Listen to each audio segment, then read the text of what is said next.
choses, comme quoi le diesel, ça dépend de quel côté du Rhin on est, pour savoir si c'est bien ou si c'est pas bien. Donc pour le dernier exposé avant notre table ronde, je vais donner la parole à Brigitte von Viette-Lanoé, qui va nous parler du réchauffement climatique actuel, une évolution thermique naturelle au forçage oublié.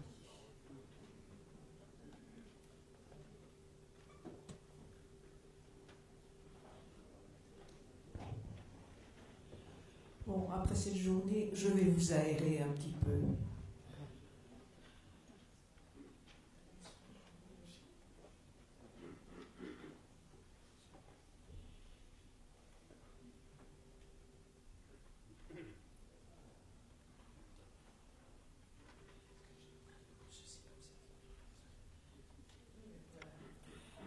J'ai des vieux neurones, excusez-moi.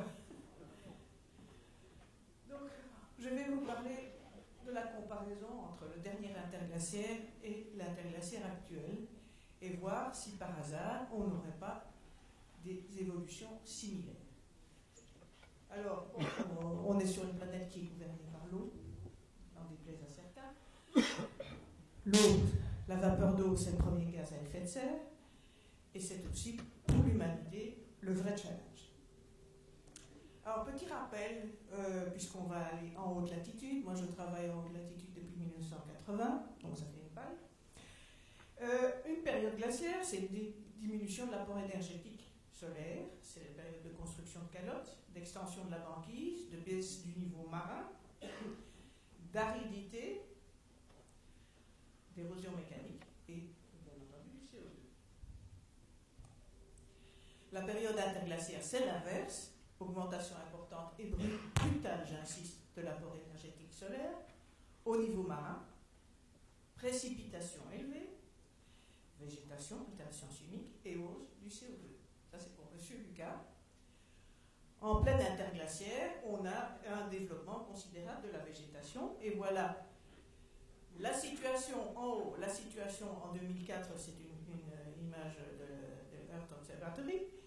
Et des reconstitutions faites dans le cadre de la carte géologique du monde, de la végétation à l'optimum de l'Holocène à 8000 ans et au dernier glaciaire à 20 000 ans. Et vous voyez une très grande différence. Les couleurs sont à peu près analogues à l'image de la NASA, c'est-à-dire qu'à l'optimum Holocène, vous avez une rétraction complète des domaines désertiques sur le centre de l'Asie et sur quelques petits points en Afrique et en Amérique du Sud. Par contre, en période glaciaire, vous avez une extension majuscule de tout ce qui est désert. Je ne parle même pas de la steppe toundra qu'on a au sud des grandes calottes de glace. Et ce que vous constatez quand on regarde l'image de 2004, c'est qu'on est en bon chemin de la glaciation. On a à peu près parcouru 2/3 de la distance. Alors bon, une partie de ce phénomène est liée à l'anthropisation, ce n'est pas une nouvelle chose. Elle s'est développée avec les développements de l'agriculture. L'homme a eu toujours affaire à des processus d'érosion. Il a dû lutter, comme il a créé par exemple les murets. Là, c'est un exemple marocain. Il manque dans beaucoup de régions aux environs d'1 mètre de sol. Voilà l'image rouge que vous avez, c'est le bassin de Madrid. Et vous voyez en blanc le substrat sur lequel les sols sont développés. Donc l'érosion, normalement, est un phénomène naturel lié au défrochement. Et comme on est en interglaciaire, il pleut plus, et donc on a une érosion efficace si on enlève le parapluie. Les choses ont un petit peu changé après-guerre, avec la mécanisation à outrance, et notamment les labours extrêmement profonds. C'est pour M. Lucas aussi. Et les images que vous voyez là sont des images qui ont été prises après le Niño de 97-98. Et vous voyez une autre image de la même période de l'Europe. Vous voyez le désert qui commence à grignoter l'Europe du Sud. Je n'ai pas vu toute la photo, la Turquie aussi. Et vous voyez des taches très claires apparaître dans le bassin de Paris qui sont associées, dans le centre de la France, qui sont associées à une aridification artificielle liée à l'agriculture intensive. Dernier point, parce que je vais tout centrer sur l'eau, l'aridification anthropique. Alors je parle d'aridification et pas de désertification. S'il vous plaît, aridification, c'est dessiccation. Désertification, c'est cette aridification eutropique, elle est surtout liée à un abaissement des nappes phréatiques, lié au surpompage pour des activités agricoles, par exemple en Afrique du Nord. Et l'exemple le plus critique, c'est celui avec les petits ronds que vous voyez. Ça, c'est Kadhafi qui avait commencé à mettre en culture le sud de la Libye grâce à un aquifère fossile. Donc il était en train tout doucement de détruire des ressources inestimables enfouies dans le sous-sol africain. Alors, nous sommes sur une planète bleue, donc elle est bleue parce qu'il y a la dominance de l'océan, 70% de la surface terrestre, qui dit eau, chaleur latente, importante, donc stockage énergétique, surtout l'énergie solaire. Alors l'hémisphère nord, c'est le parent pauvre, on a 62% d'océan, 57% avec 57% sans l'océan Arctique. Par contre, l'hémisphère sud, on arrive à 82% océan Kirkouk-Antarctique compris. Donc, mine de rien, le chauffe-eau de notre planète, c'est l'hémisphère sud. Donc il va falloir qu'on joue avec l'hémisphère sud. Alors regardons ce qui se passe pendant l'Holocène. Ça, c'est les courbes assez classiques que l'on retrouve dérivées notamment des calottes de glace groenlandaises. Celle-là, je n'ai pas vu dans le papier sur quelle carotte il s'est basé. Mais on voit très bien, d'une part, une énorme variabilité climatique. On voit, quand on se rapproche du zéro, donc l'époque actuelle, une baisse progressive de la température et le petit pic tardif qui correspond à l'optimum des gratte-ciel, celui dans lequel nous sommes. En corollaire, on a aussi une réextension de la banquise à partir de grossièrement 6 000 ans, avec un petit zigouigui de fonte dans les derniers 200 000 ans, et plutôt plus particulièrement dans les derniers 100 000 ans, pardon, excusez-moi, 100 ans, excusez-moi. Alors, ces zigouigouis sur la courbe, c'est ce qu'on appelle des cycles de Bode. Ça, c'est une image que j'ai sortie d'une thèse sur la cyclicité holocène. Curieusement, on n'a pas mis de cycle de Bode sur la dernière partie de notre période. Alors, vous avez en dessous en bleu les avancées glaciaires au niveau mondial, et je vous ai mis en bleu sur l'image supérieure les avancées glaciaires connues dans l'hémisphère nord. Eh bien, vous voyez qu'avant notre période actuelle, nous avons l'optimum médiéval qui est chaud, pas particulièrement chaud, il est nettement moins chaud que l'optimum climatique atlantique qui était 2 degrés de plus que l'actuel.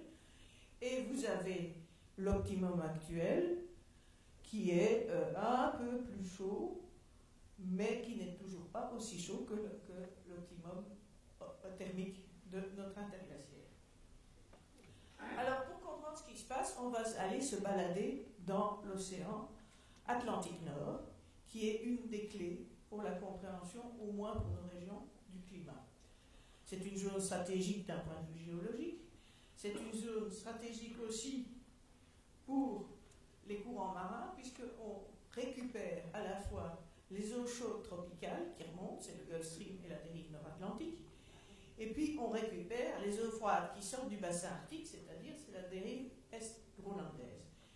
Et en prenant des documents qui ne sont pas trafiqués, c'est-à-dire des cartes anciennes, il n'y avait pas de données GPS à l'époque, il n'y avait pas de grosse modélisation ni quoi que ce soit, on arrive à reconstituer l'état des courants marins, par exemple, à la fin du 19e siècle, c'est la carte de Mohn en 1887, et vous voyez que l'Islande est entourée par des courants froids qui sortent de la dérive est-groenlandaise. Le courant, le Gulf Stream et la dérive, le courant nord-atlantique, sont, eux, replaqués côté Norvège. À l'inverse, pendant la période très chaude de la dernière guerre, eh bien, c'est le courant chaud d'Irminger qui dérive, qui sort du Gulf Stream et qui vient tourner autour de l'Islande, et dont une autre boucle va se balader dans le golfe du Labrador. Donc c'est vraiment une zone qui est clé, et on a la chance, en Islande, d'avoir aussi des calottes glaciaires, et ces calottes glaciaires, comme on est sur la ride atlantique, eh bien ces calottes glaciaires, elles ont les pieds au chaud. Et quand on a des éruptions volcaniques, eh bien on va avoir un certain nombre de choses qui vont se produire. Et on a eu pendant 15 ans des programmes bon marché, ça coûte beaucoup moins cher que les Bugs Bunny qui font de la carotte marine ou de la carotte de glace. On est allé en godasses, à pied et en 4x4 dans l'intérieur islandais, et on a pu voir beaucoup de choses. Alors l'intérêt de l'Islande, c'est que on a les calottes glaciaires, c'est la troisième du monde, elle a les pieds chauds, on a des volcans en dessous, et quand on a une déglaciation, eh bien on fond une partie supérieure du manteau sous la croûte, ce qui fait redémarrer un volcanisme extrêmement efficace, ce qui amène des éruptions volcaniques. Pensez à l'Eyjafjallajökull, qui nous a gentiment saupoudré de cendres en 2010, et par exemple les grands Jökullaup, les grandes crues glaciaires de 2000 sortant du Vatnajökull dans le sud. Alors dans cette région-là, nous avons eu la chance d'avoir la possibilité de faire une analyse très longue. Il a fallu au moins 6 ans pour convaincre les Islandais. Nous avons un énorme estuaire qui draine toute la partie centrale de l'Islande et qui est en jaune sur cette image, qui est recouvert par des arcs montréniques de la dernière glaciation, qui est associé à de l'activité volcanique et qui nous a permis de reconstruire une image très précise, beaucoup plus précise que ce qu'on a en carotte marine, de ce qui s'est passé pendant cette interglaciaire, donc l'Ignien, qui commence vers 132 000 et qui se termine vers 113 000. Alors voilà le genre d'affleurement qu'on voit, c'est des structures collunaires avec des dépôts marins, avec des bioturbations. Tous les petits trucs verticaux que vous voyez sont des bioturbations marines. Vous avez des dépôts éoliens internes à cette formation qui attestent d'un refroidissement. Il y a même des traces de glace, de sol dedans, des téphras volcaniques, donc on a pu les caler par rapport aux carottes marines. Et on a également des dépôts glaciaires qui nous permettent d'évaluer l'évolution du Vatnajökull pendant cette période, cette interglaciaire qui est réputée très chaude. Alors l'intérêt de cette séquence, c'est qu'elle montre 4 déglaciations. La supérieure que vous voyez, c'est la dernière déglaciation, vers 12 000 ans. Vous en avez une plus ancienne à la base, sur la bande noire, qui a 155 000 ans, on l'a datée. On a la déglaciation de l'Egnien, qui est vers 127 000 ans, dans le secteur que nous avons étudié. Et puis il y a une déglaciation associée avec des niveaux marins qui se baladent à la fin de cette interglaciaire vers 116 000. Pour nous, on ne peut pas être beaucoup plus précis pour le moment. On a fait essayer une centaine de datations et très peu de résultats. Mais on a donc une anomalie, un retour à une deuxième transgression marine forcée par la déglaciation et qui marque un réchauffement important en fin d'interglaciaire. Alors si on regarde les données sédimentaires repositionnées avec les datations obtenues par les téphras, eh bien on reconstitue un certain nombre de choses qui sont parallèles à ce qu'on peut observer, c'est la courbe bleue, la reconstitution oxygène 18 de Nordgrip, donc une des carottes groenlandaises. Et on constate, on a 2 hauts niveaux marins, un qui monte vers 220 mètres dans le sud, 250 dans le nord de l'île, un deuxième niveau marin vers 165 mètres dans le sud, 120 mètres dans le nord, et qui sont particulièrement bien centrés sur ces périodes de réchauffement que l'on connaît également dans certaines carottes marines autour de l'Islande. L'intérêt de la chose, c'est que vous voyez que le glacier qui a fondu avant le démarrage de la glaciation, qui est vers 130 000 ans, ici sur le schéma, eh bien, vous voyez que le glacier disparaît une première fois, se reconstitue pendant ce qu'on appelle GS26 au Groenland, c'est-à-dire le stade 26, le stade glaciaire 26 au Groenland, et brusquement, le Vatna disparaît. On a la transgression marine, et puis brusquement après, on a de nouveau un refroidissement. Alors la courbe que je vous ai mis en dessous, en gros pointillé noir, on va en reparler, parce que c'est une courbe qui est très intéressante pour le dernier interglaciaire. Alors aussi une petite chose qui est intéressante, c'est que vous avez le déblocage du volcanisme associé à ces événements de réchauffement. On a des téphras et on a un fonctionnement volcanique qui est très très similaire à ce qu'on a lors de l'Holocène. Ça ne vous rappelle rien. Alors, on va essayer de traduire ça d'abord en niveau marin. Voilà à droite la courbe colorée qui correspond à la courbe actuellement admise de relèvement du niveau marin après la glaciation, c'est la barre rouge, la déglaciation.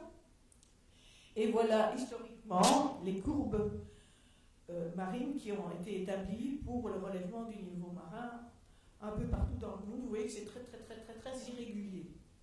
En fait, le relèvement du niveau marin ne se fait pas de manière régulière d'une région à l'autre. Quand on a des courants chauds qui passent, ça soulève, ça gonfle artificiellement le niveau marin. Donc, pour voir comment les choses évoluent, il faut travailler toujours dans une même zone. Alors, quid du niveau marin au dernier interglaciaire? Alors, la plupart des documents que l'on trouve sont des coupes marines qui sont issues des données delta oxygène 18, des carottes de glace. Carottes de glace comme en haut de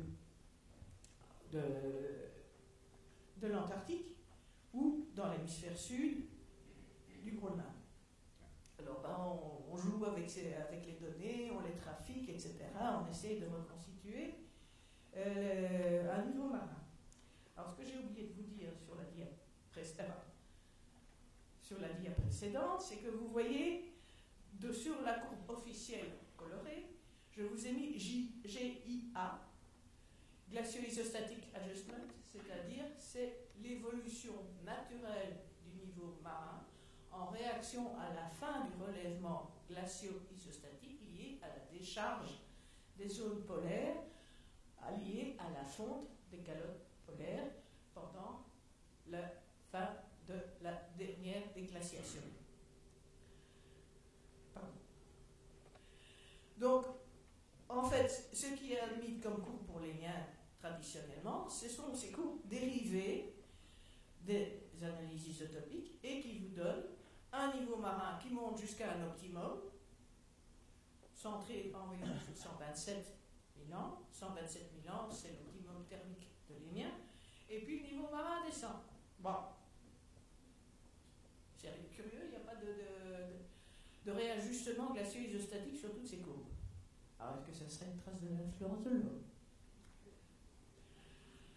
Alors, je vous ai remis à droite les données groenlandaises, et puis à gauche, je vous ai mis une base de données.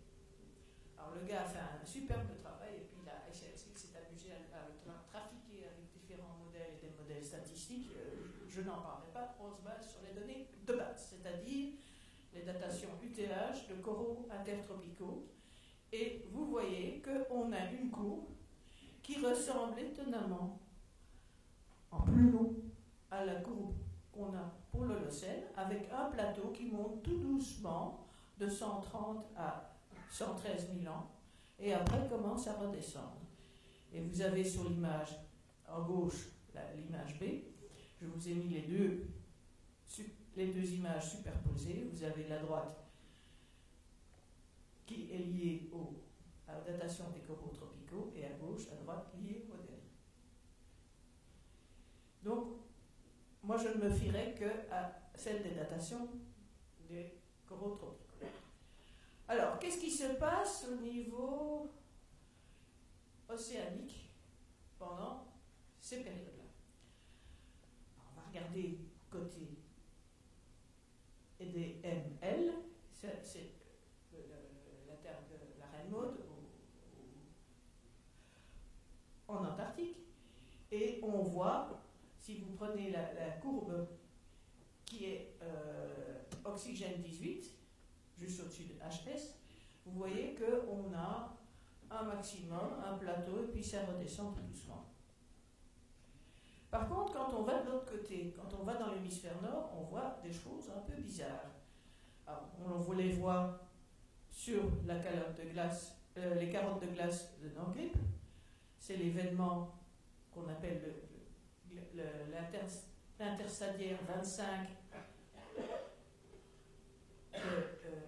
de Lénia. Et quand on regarde les carottes marines de la région, on voit qu'on a des pics aux alentours entre 110 et 112, 113. On a des événements chauds qui sont enregistrés. Ça, c'est dans l'Atlantique Nord, c'est à latitude relativement élevée. Quand on descend un petit peu en latitude et qu'on regarde dans les foraminifères la température des eaux, on se rend compte qu'on a entre 120, plus exactement 119 et 115, on a un pic d'arrivée d'eau chaude. Très intéressant. Or, il n'existe pas dans l'hémisphère sud. Donc, il y a quelque chose qui se passe. Alors, revenons à notre chauffe-bain. Vous voyez qu'on a beaucoup plus de masse océanique, particulièrement dans la zone subtropicale et en limite intertropicale sur l'hémisphère sud. D'un point de vue forçage astronomique, l'hémisphère sud est en retard de 3000 ans par rapport à l'hémisphère nord. Donc le chauffe-bain va fonctionner beaucoup plus longtemps. Étant donné la surface aussi beaucoup plus importante, c'est l'hémisphère sud qui va fournir le maximum de calories. Alors, on regarde en fonction de l'insolation. Eh bien, en regardant l'insolation, on se rend compte qu'on a, pour l'hémisphère nord, la courbe en bleu, on a un très gros pic à 127 000 ans. On a le pic de l'hémisphère sud qui est aux alentours de 115 000 ans. Et notre arrivée d'eau chaude, c'est le triangle rouge que je vous ai dessiné. Et dans les images précédentes, je ne vous ai pas montré sur la courbe supérieure qui est à droite les deux petites pointes vertes. Les deux petites pointes vertes, ce sont des pics d'activité béryllium qui sont en relation soit avec un rayonnement cosmique important, soit avec une activité solaire. En fait, on a deux petites périodes très froides avec une forte activité, une très faible activité solaire à ce moment-là, et donc beaucoup de rayonnement cosmogénique qui arrive sur la Terre. C'est le petit triangle jaune et on va garder ces symboles au cours de la démonstration. Quand on revient à notre interglaciaire, la courbe qui est à gauche, vous voyez que nous avons aussi un optimum hémisphère nord centré sur 8000 ans, et puis nous avons un autre optimum de l'hémisphère sud centré sur 3000 ans. Donc il n'y a pas si longtemps que ça. Alors, qu'est-ce qui se passe dans l'océan Atlantique Nord? Alors, ça a pris du temps avant que je trouve les bonnes informations. Regardez, c'est un Nature de 2018. En fait, on a, quand on analyse particulièrement les carottes de la plateforme norvégienne, alors qu'on ne le voit pas trop sur le reste, on a un pic de chaleur qui, c'est le triangle rouge que je vous ai mis, qui apparaît autour de l'an 1000 et puis qui est associé à un pic inverse, en bleu, de refroidissement. Donc on a aussi notre vague d'eau chaude qui arrive du sud et qui remonte. Alors pour la petite histoire, bon, je travaille depuis longtemps en Arctique, le réchauffement actuel, on l'a vu arriver en 88 au Spitzberg et 93 en Ungava, donc en Nunavut, pour traduire en inuit. Donc il y a un petit décalage entre l'ouest, donc la zone nord-américaine, et l'est, la zone norvégienne.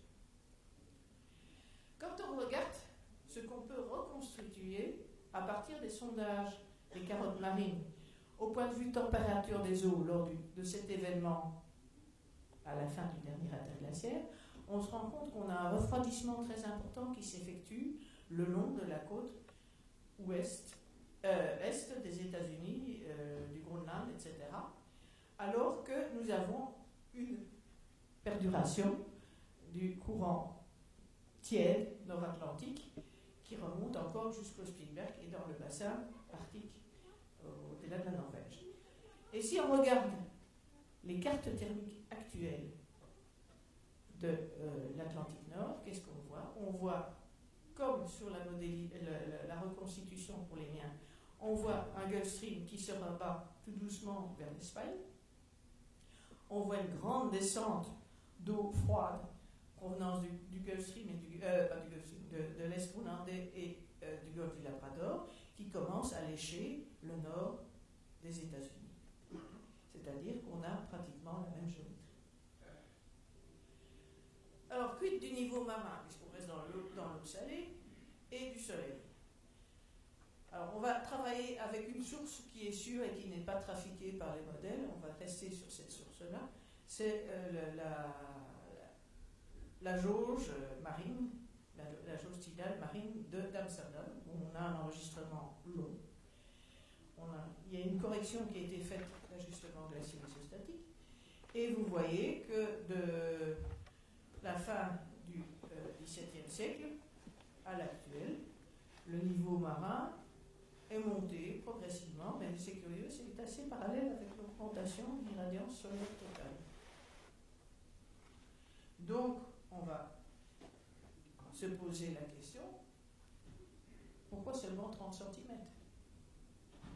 C'est pas beaucoup. Ça veut dire que si ça continue encore un peu à chauffer, on atteindra péniblement les 50 cm, c'est-à-dire qu'on va se retrouver dans les années qui viennent au bas de la courbe des modèles du GIEC. Quid de la température de l'océan et de l'évaporation? Quand on regarde le problème de stockage de chaleur dans l'océan, on a une courbe qui est relativement régulière jusqu'au Niño de 97-98.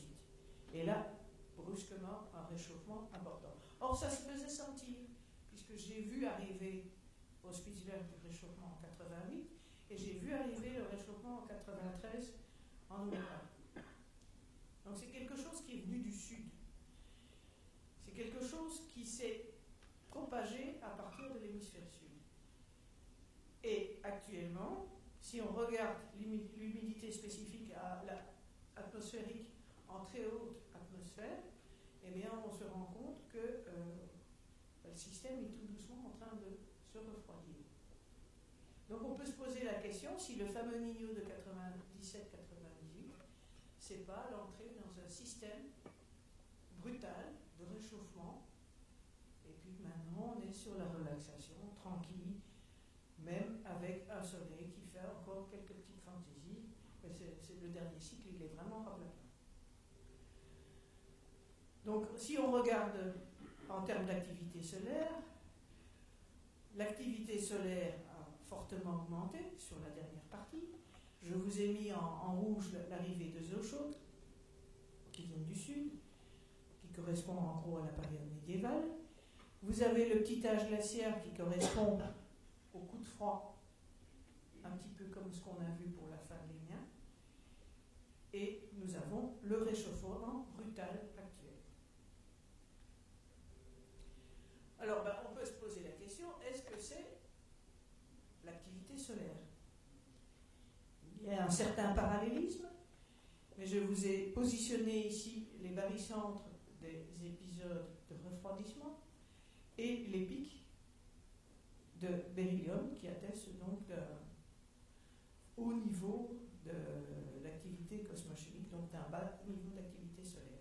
Et vous voyez que ce n'est pas tout à fait synchrone. Donc le soleil, oui, il est là, il joue, mais il n'est pas tout seul.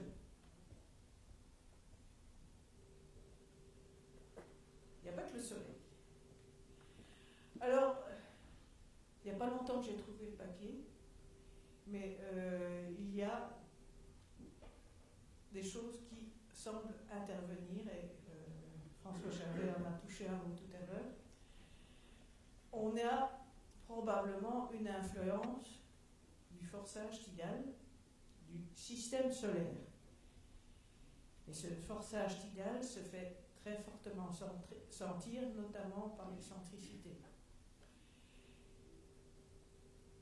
Il y a eu une enquête, un papier de synthèse de la NASA, au Lecoq, qui montre qu'il existe un parallélisme extraordinaire entre le cycle à 1800 K, pardon, 800 K, non, excusez-moi, là, je suis un petit peu fatiguée, j'ai marqué K,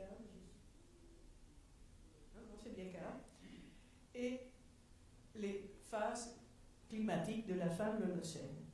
Et si on applique ce système à notre devenir thermique, nous avons en haut, au milieu, à gauche de la flèche verte, le coup de froid du petit âge glaciaire, la période de réchauffement dans laquelle nous sommes, avec un maximum vers 2330, et la fin de l'interglaciaire vers... Non, c'est 2330, oui. Et la fin de l'interglaciaire pourrait arriver, mettons, vers 2350, quelque chose comme ça.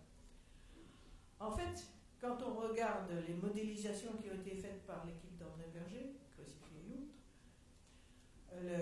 l'interglaciaire est censé, pour la géométrie simple du forçage orbital, durer encore à peu près 1000 ans. Bon, ça semble assez bien collé avec ce niveau-là. Alors on va regarder un petit peu les choses en comparaison entre l'Holocène et les liens. Alors, vous avez en rouge la courbe de Mélisa correspondant à l'Hémien. En bleu, la courbe du dessus, Hol, qui correspond au niveau marin Holocène. Je vous ai mis l'insolation. Vous avez en bleu donc l'Holocène, en rouge l'Hémien, en pointiné l'hémisphère sud, en plein l'hémisphère nord. Les barres bleues correspondent aux épisodes froids. Eh bien, on se rend compte que les arrivées d'eau chaude dans l'hémisphère sud, le petit coup de froid lié au beryllium à la suite, et la barre noire qui correspond à la fin de l'interglaciaire. Eh bien, si on regarde la géométrie en Plutacé de l'Holocène, on retrouve la même séquence. Ceci me fait dire qu'on est à peu près, logiquement, dans une fin d'interglaciaire, qui va faire une petite prolongation de 1000 ans. Il est fort vraisemblable qu'on va arriver à la fin du relèvement du niveau marin de manière assez imminente et qu'il ne va pas pédaler très haut. Que la fin du réchauffement en cours va durer probablement les derniers 1000 ans, mais étant donné qu'on a un démarrage brutal et qu'actuellement les températures stagnent, en fait, on est dans quelque chose qui ressemble très fort à un cycle d'Ansgar-Oettger, et je vous dirais même un cycle d'Ansgar-Oettger vraiment banal. C'est vraiment pas le monstre, c'est beaucoup moins chaud qu'un certain nombre d'événements Holocène. Donc ma conclusion, c'est ça. Hein? J'aime bien l'eau. Et puis je terminerai par une maxime de ma grand-mère. Tous les méchants sont buveurs d'eau, c'est bien prouvé par le déluge. Je vous remercie pour votre attention. Je vous remercie aussi à vous présenter ce que j'avais publié il y a 1 an et que j'ai amélioré